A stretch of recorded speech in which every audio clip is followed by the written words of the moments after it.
तेबे एबे वैज्ञानिक पाणीपाग केन्द्र वर्तमान जहाँ सूचना मिलूँ आहरी आगक वर्षा होगार संभावना रही। आसंता 26 कि 27 तारिख पर्यंत वर्षा लगी रहिबो।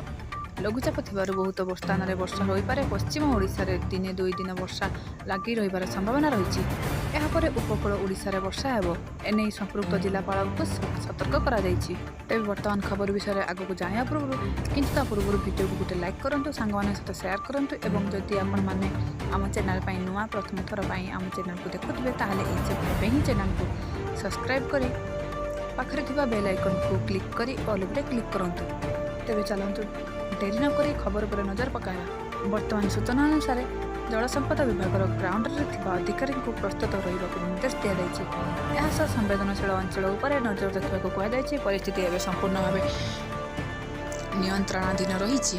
कौनसी स्थान में अस्वाभाविक परिस्थिति सृष्टि होई नाही बोली स्वतंत्र रिलीफ कमिशनर सत्यव्रत साहू सूचना दैछन्ति। सेपटे उपरमुंडे वर्षा जोगु बढ़ुछि महानदीर जलस्तर। छत्तीसगढ़ कलमा ब्यारेज 66 गेट दे एबे बन्या जल निष्कासित होउछि। चलित मौसुमी ऋतु छत्तीसगढ़ कलमा ब्यारेज प्रथम करी गत जून 16 रे बन्या जल छाड़िथिला।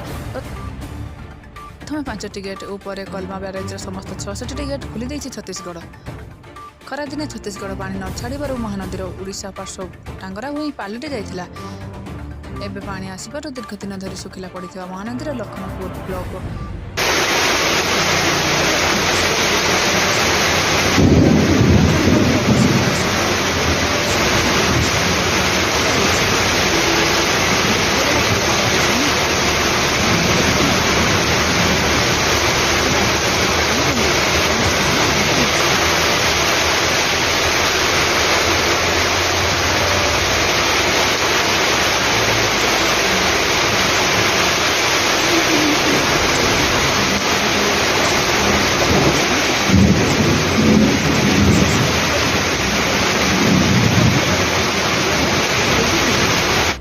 तेबे आपण माने आम चैनल माध्यम सब लेटेस्ट ब्रेकिंग न्यूज देखिपारे, सब सठिक सूचना पाइपर। रिपोर्ट अनुसंधान टीवी।